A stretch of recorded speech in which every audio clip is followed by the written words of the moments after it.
Well, joining me now is the Treasurer, Josh Frydenberg. Treasurer, morning to you. Thank you for your time. Look, normally we'd be here celebrating a 12-year low in unemployment, but what do these numbers tell us about the state of the economy right now? Well, the first thing is it's always better when the unemployment rate goes down, as it did yesterday, to 4.6%, a 12-year low. And you're right, Matt, we'd normally be celebrating that fact, but with millions of our fellow Australians in lockdown and the economy being hit pretty hard, it's not a cause for celebration. But these numbers really show, one, the underlying strength of the economy, but two, it's a tale of two cities. In New South Wales, which these numbers take into account the second and the third week of the lockdown, you saw a 7% fall in the number of hours worked.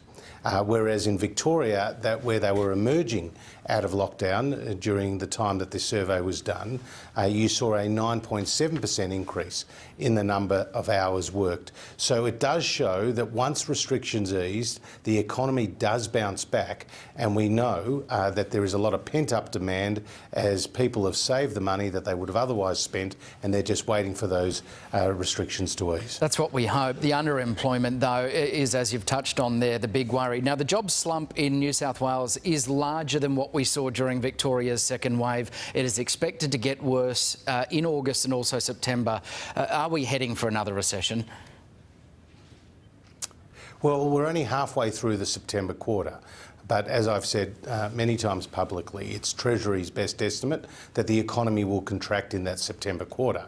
But as for the December quarter, we're hoping that we can get on top of this virus and that restrictions can be lifted and that people can get about their normal lives in a COVID-safe way. And as the experience of Australia has shown over the course of this pandemic, our economy does bounce back. And we know that confidence today, even despite the lockdowns, is around 30% higher than it was at the same time last year.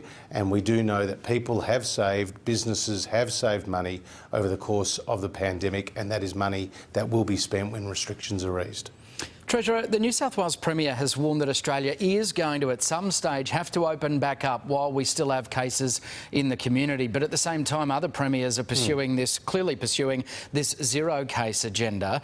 So where does that leave the federal government here now? Do you have to step in and provide or look at providing financial assistance for states in lockdown?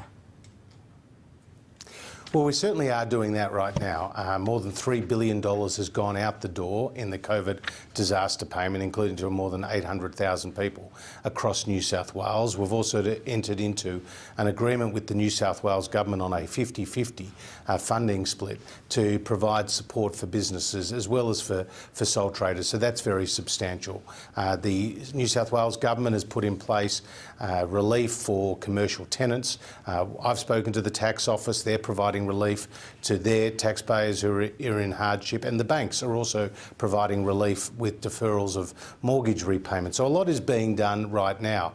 But Gladys Berejiklian is absolutely right. We have to live with this virus. It's a fallacy to think that we can eliminate this virus. And in the future, there will be more cases, there will be deaths, but ultimately the economy will open up. If you look at the United Kingdom, Matt, they have got a vaccination rate above 75%. Yet in any one day, they're getting 30,000 cases and more than 100 deaths. But they have opened up. Now, our goal is to reach that 70 to 80% vaccination target. The good news is momentum is really building. We had 309,000 vaccinations in just one day, and that target is now in sight.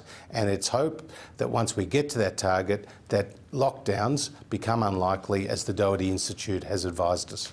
I guess the challenge for the government, Treasurer, is slashing that red tape to get that assistance flowing through to those small businesses quicker than it is now. We're grateful for your time this morning, Treasurer Josh Frydenberg. Good to be with you, Matt.